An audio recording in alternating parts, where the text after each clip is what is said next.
ሰው ከ7 ዓመት በኋላ ኃጢአቱን ሳይናዘዝ መኖር አይችልም በእውነቱ ማለት ነው። አሁን እያንዳንዳችሁ እዚህ በተለይ የሉም ትልልቆች እንጂ ልጅ ካላችሁ ከ7 ዓመት በኋላ ሁለት ወንድማማቾች ወይም እህትና ወንድም ህፃናት ቢጣሉ 7 ዓመት የሞላቸው መናዘዝ አለባቸው ለንስሐ አባታቸው። እንዳቅማቸው ስግደት ይሰጣቸዋል። 20 ስግደት ሊሆን ይችላል፣ 10 ልትሆን ትችላለች፣ ይሰጣቸዋል ማለት ነው። ቁርሳቸው ሊተው ይችላል። እራታቸውን የቅዳሜ እራታቸው ተጠራቅሞ ይደህ ለነዳያን ስጥ ተብሎ ይሰጣቸዋል፣ ሊሰጣቸው ይገባል።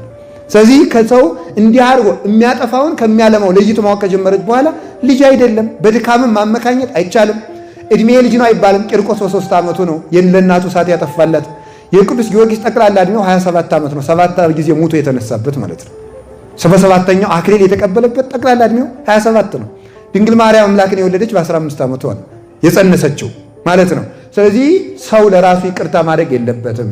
እግዚአብሔር ይቅር እንዲለው ማሰብ አለበት እንጂ ለስጋው። ለዚህ ነው ጌታ ምን አለ? ዘይፈቅድ ይትለወኒ፣ ተመልከቱ፣ ይጽርሐ ለነፍሱ። እኔን ሊከተል የሚወድ ሰው ካለ ራሱን ይካድ ነው ያለ። እስኪ ራሱን ይካድ በሉ። ምን አለ? ራሱን ይካድ። ማቴዎስ 16 ቁጥር 24 ላይ በቃ በብዙ ነገር አሁን አንዳንዱን ለምሳሌ በውጭ ሀገር የሚኖሩ ይኖራሉ። እነሱን ደግሞ በስደት ነው ያለ፣ እየለፋህ ነው፣ እየደከምክ ነው፣ እንደዚህ ያለ ካህን በአግባቡ አላገኘ፣ ከዘመድ ተለይተህ ነው፣ ችግር የለም እግዚአብሔር ቸር ነው። ምንም ጥቅሶችን እየጠቃቀሰ በዚህ አሰናክሎ ሰዎችን ያጠፋቸዋል። እንዲህ በማድረግ ሰዎችን ያጠፋልና ራሳችን እንካድ እንጂ ለራሳችን ይቅር ባዮች መሆን ይጠበቅብን። ለራሳችን የሚያዝንለት እግዚአብሔር ነው።